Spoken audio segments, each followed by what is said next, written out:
हिंदू पंचांग के अनुसार गंगा दशहरा ज्येष्ठ माह के शुक्ल पक्ष की दशमी तिथि को आता है। शास्त्र के अनुसार इसी दिन माँ गंगा भगीरथ के कहने पर धरती पर अवतरित हुई थी। कहानियों की कियारी में आज हम इसी गंगा दशहरा की कथा सुनेंगे। एक बार महाराजा शगर ने व्यापक यज्ञ किया।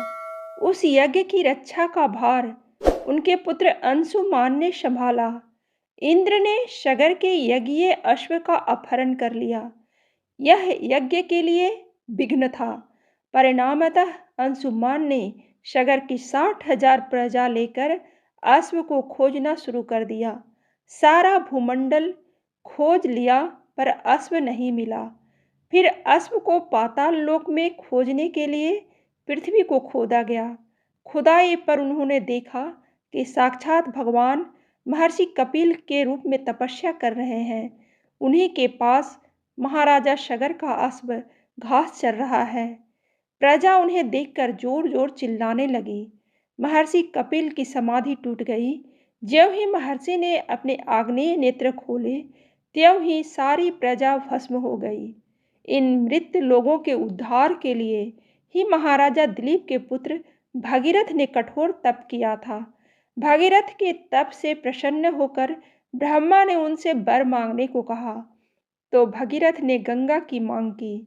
इस पर ब्रह्मा ने कहा, राजन, तुम गंगा का पृथ्वी पर अवतरण तो चाहते हो, परंतु क्या तुमने पृथ्वी से पूछा है कि वह गंगा के भार तथा वेग को संभाल पाएगी?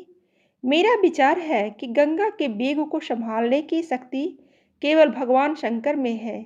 इसलिए उचित यह होगा कि गंगा का भार एवं वेग संभालने के लिए भगवान शिव का अनुग्रह प्राप्त कर लिया जाए। महाराज भगीरथ ने वैसे ही किया। उनकी कठोर तपस्या से प्रसन्न होकर ब्रह्मा जी ने गंगा की धारा को अपने कमंडल से छोड़ा। तब भगवान शिव ने गंगा की धारा को अपनी जटाओं में समेटकर बांध ली। इसका परिणाम यह हुआ कि गंगा को जटाओं से बाहर निकलने का पथ नहीं मिल सका। अब महाराज भगीरथ को और भी अधिक चिंता हुई। उन्होंने एक बार फिर भगवान शिव की आराधना में घोर तप शुरू किया। तब कहीं भगवान शिव ने गंगा की धारा को मुक्त करने का वरदान दिया। इस प्रकार शिव जी के जटाओं से छूटकर गंगा जी हिमालय की घाटियों में कल कल निनाद करके मैदान की ओर मुड़ी। इस प्रकार भगीरथ पृथ्वी पर गंगा का वरण करके बड़े भाग्यशाली हुए। उन्होंने जनमानस को अपने पुण्य से उपकृत कर दिया।